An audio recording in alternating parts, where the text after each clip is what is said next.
ओम शांति।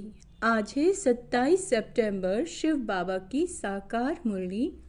आज मीठे बाबा कहते हैं, मीठे बच्चे, याद की मेहनत तुम सबको करनी है।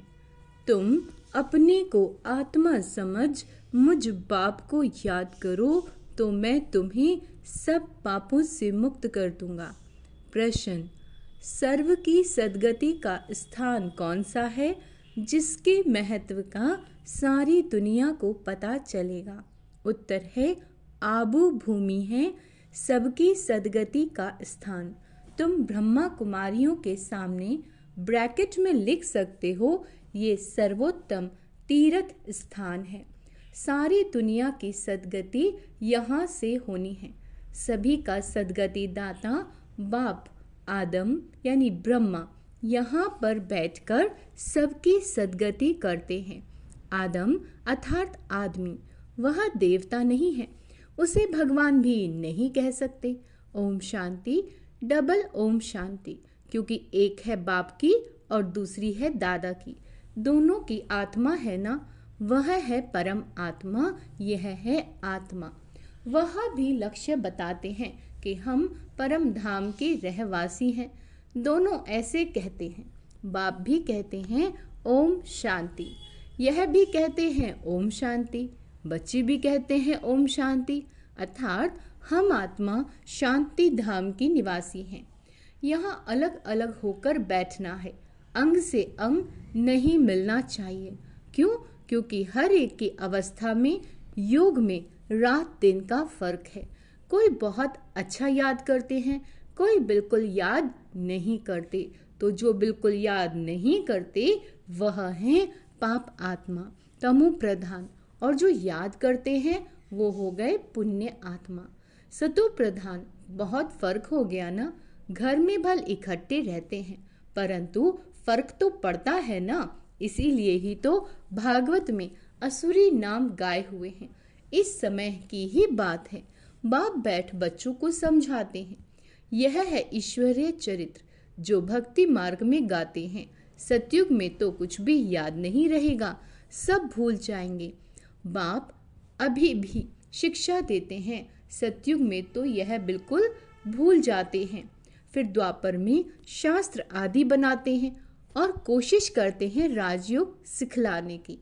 परंतु क्या कहते हैं बाबा? परंतु राजयोग तो सिखला ना सके। वह तो बाप ही जब सम्मुख आते हैं तभी आकर सिखलाते हैं।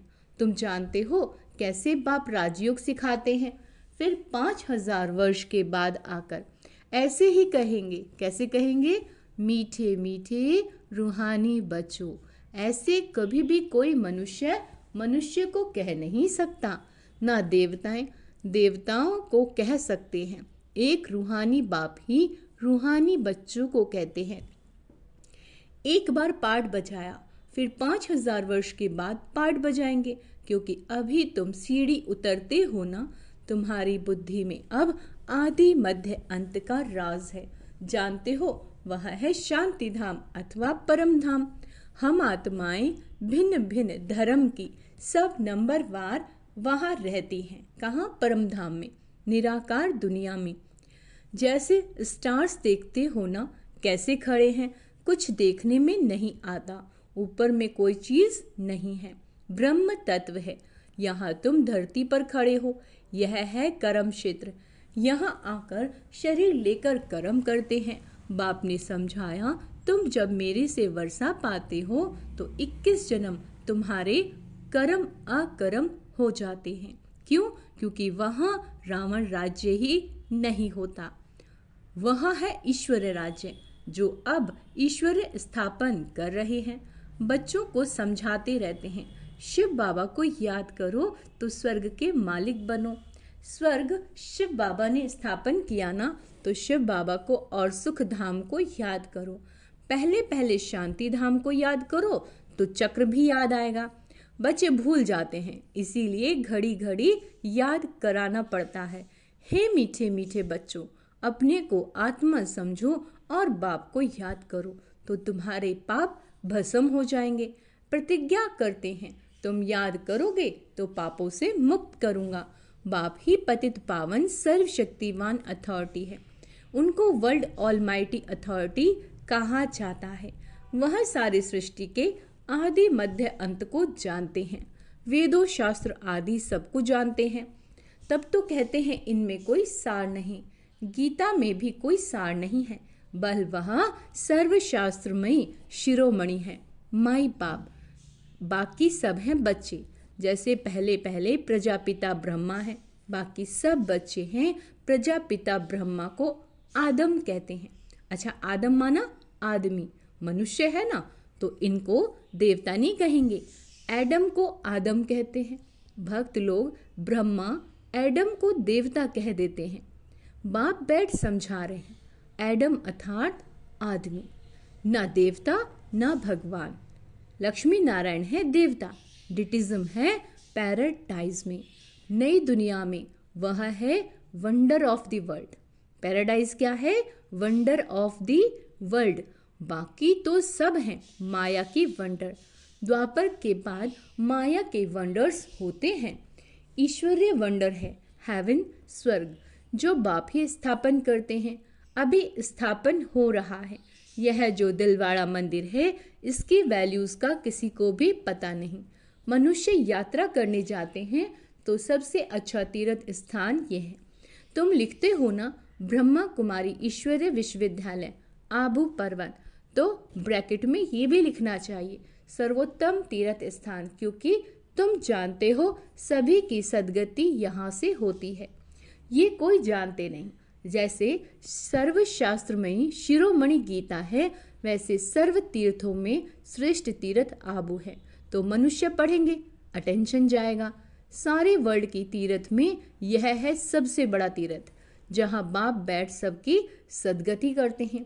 तीर्थ तो बहुत हो गए। गांधी की समाधि को भी तीर्थ समझते हैं।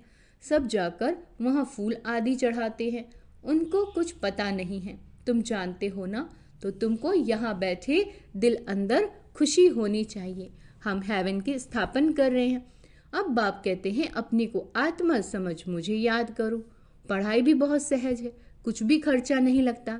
तुम्हारी मम्मा को 1 पाई खर्चा लगा क्या? बिगर कौड़ी खर्चा पढ़कर कितनी होशियार नंबर 1 बन गई, राजयोगिन बन गई ना। मम्मा जैसी कोई भी नहीं निकली है। देखो, आत्माओं को ही बाप बैठ पढ़ाते हैं। आत्माओं को ही राज्य मिलता है। आत्मा ने ही राज्य गवाया। इतनी छोटी सी आत्मा कितना काम करती है। बुरे ते बुरा काम है विकार में जाना। आत्मा 84 जन्मों का पाठ बजाती है। क्या करती है आत्मा? 84 जन्मों का पाठ बजाती है। छोटी सी आत्मा में कितनी ताकत है।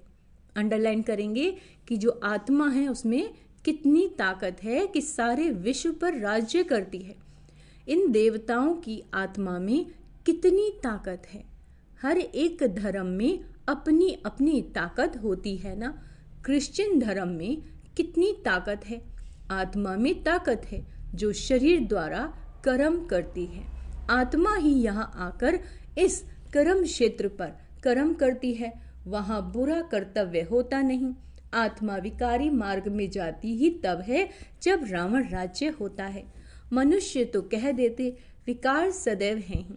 तुम समझा सकते हो वहाँ रावण राज्य ही नहीं तो विकार हो कैसे सकते हैं। वहाँ है ही योग बल। भारत का राजयोग मशहूर है। बहुत सीखना चाहते हैं, परंतु जब तुम सिखलाओ और कोई सिखला ना सके। जब तुम सिखलाओ और कोई सिखला ना सके। अच्छा, जैसे महर्षि था, कितनी मेहनत करता था योग सिखलाने के लिए, परंतु दुनिया थोड़ी ही जानती थी कि यह हठ योगी राजयोग कैसे सिखलाएंगे, है ना। एक है चिंता या नंद के पास, चिंता मैं नंद के पास जाते, एक नाम है किसी ऋषि का। एक बार वो कह दे कि सचमुच भारत का प्राचीन राजयोग सिवाय बीके के कोई समझा नहीं सकते तो बस। परंतु ऐसा कायदा नहीं है जो अभी ये आवाज हो। सब थोड़े ही समझेंगे। बड़ी मेहनत है, महिमा भी होगी पिछाड़ी में। कहते हैं ना, अहो प्रभु, अहो शिव बाबा, आपकी लीला। अभी तुम समझते हो तुम्हारे सिवाय बाप को सुप्रीम बाप, सुप्रीम टीचर, सुप्रीम सदगुरु और कोई समझते नहीं। यहाँ भी बहुत है जिनको चलते चलते माया हैरान करती है ना। तो बिल्कुल बेसमझ बन पड़ते हैं। बड़ी मंजिल है, युद्ध का मैदान है, इसमें माया विघ्न बहुत डालती है। वो लोग विनाश के लिए तैयारी कर रहे हैं, तुम यहाँ 5 विकारों को जीतने के लिए पुरुषार्थ कर रहे हो। तुम विजय के लिए, वह विनाश के लिए पुरुषार्थ कर रहे हैं। दोनों काम इकट्ठे होंगे ना। अभी टाइम पड़ा है, हमारा राज्य थोड़े ही स्थापन हुआ, राजाएं प्रजा अभी सब बनने हैं। तुम आधा कल्प के लिए बाप से वर्षा लेते हो, बाकी मोक्ष तो कोई को मिलता नहीं। वह लोग भल कहते हैं फलाने ने मोक्ष को पाया, मरने के बाद उनको थोड़ी मालूम है कि कहाँ गया मरने के बाद। ऐसे ही बस गप्पोड़े मारते रहते हैं। तुम जानते हो जो शरीर छोड़ते हैं वह फिर दूसरा शरीर जरूर लेंगे, मोक्ष पा नहीं सकते। ऐसे नहीं कि बुदबुदा पानी में लीन हो जाता है। बाबा कहते ये शास्त्र आदि सब भक्ति मार्ग की सामग्री है। क्या है ये? भक्ति मार्ग की सामग्री। बाबा कहते तुम बच्चे सम्मुख सुनते हो, गरम गरम हलवा खाते हो। अच्छा, सबसे जास्ती गरम हलवा कौन खाते हैं बताओ? ब्रह्मा। यह तो बिल्कुल उनके बाजू में बैठे हैं, झट सुनते हैं और धारण करते हैं। धारण करना समझते हैं? धारण करना कि मैं आत्मा हूँ, ये संकल्प धारण करना, इस स्मृति में रहना। फिर और जैसे मैं शांत स्वरूप आत्मा हूँ तो शांति में स्थित रहना, यही तो धारणा है। फिर यही उच्च पद पाते हैं ब्रह्मा बाबा। सूक्ष्म वतन में पैकुंठ में इनका ही साक्षात्कार करते हैं। बाबा कहते यहाँ भी उनको ही देखते हैं इन आंखों से।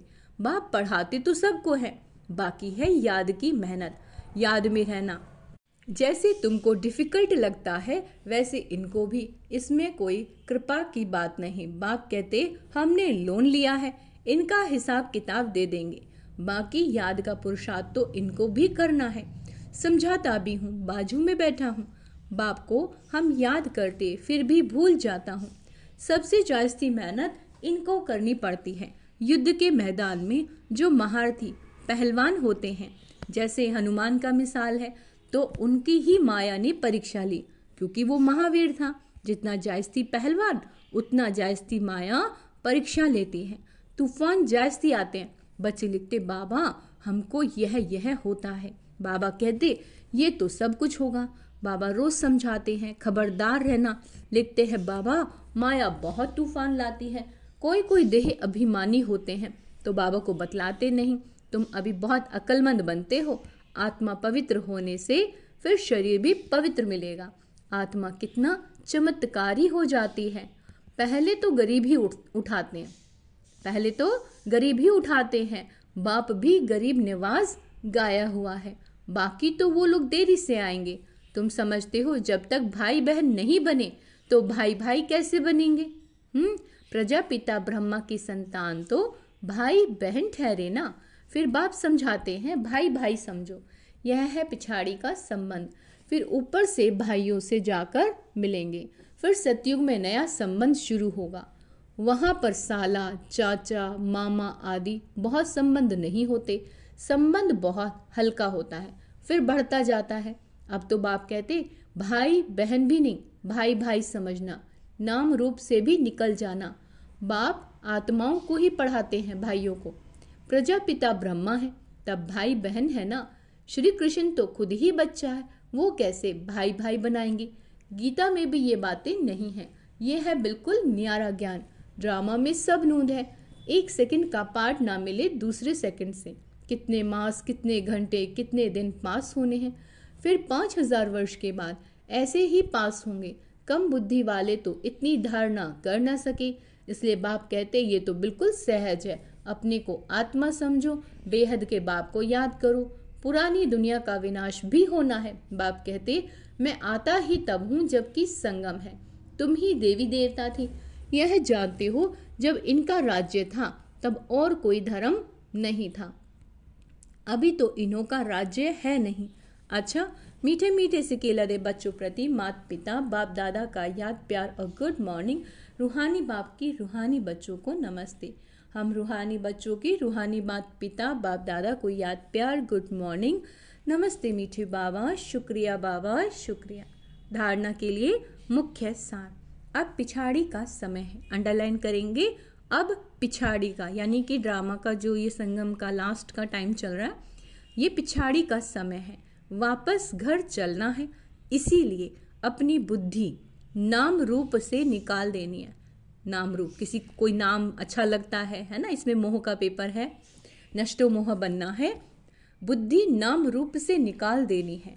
हम आत्मा भाई भाई हैं, ये अभ्यास करना है। क्या करना है बाबा ने वो भी बता दिया, आत्मा आत्मा भाई भाई, ये अभ्यास पक्का करना है। देह अभिमान में नहीं आना। हर एक की अवस्था और योग में बाबा कहते रात दिन का फर्क है, इसीलिए अलग अलग होकर बैठना है। अंग से अंग ना लगे, क्योंकि एनर्जी है ना होती है, अंग से अंग ना लगे। पुण्य आत्मा बनने के लिए याद की मेहनत करनी है। वरदान है बाप के प्यार में, बाप के प्यार में अपनी मूल कमजोरियां कुर्बान करने वाले ज्ञानी तू आत्मा भव। बाप दादा देखते हैं अभी तक भी 5 विकारों के व्यर्थ संकल्प मेजॉरिटी के चलते हैं।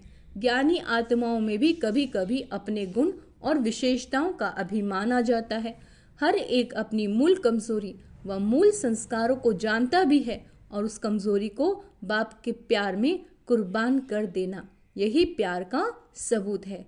स्नेही व ज्ञानी तू आत्माएं, स्नेही व ज्ञानी तू आत्माएं बाप के प्यार में व्यर्थ संकल्पों को भी न्यौछावर कर देती हैं। स्लोगन है सोमान की सीट पर रह सर्व को सम्मान देने वाले माननीय आत्मा भव। सोमान की सीट पर रहना है और सबको सम्मान देना है, और वही आत्मा क्या कहलाती है फिर, माननीय आत्मा कहलाती है। अच्छा, ओम शांति। तो आज का सोमान अभ्यास करेंगे, मैं ज्ञानी तू आत्मा हूँ। क्या हूँ मैं? ज्ञानी तू आत्मा हूँ। और दूसरा सोमान अभ्यास करेंगे आत्मिक स्वरूप का। सबको आज आत्मा आत्मा देखना है, सबकी प्रकृति में देखना है, मैं भी आत्मा हूँ और ये भी एक आत्मा, यही पुरुषार्थ करना है। अच्छा, ओम शांति।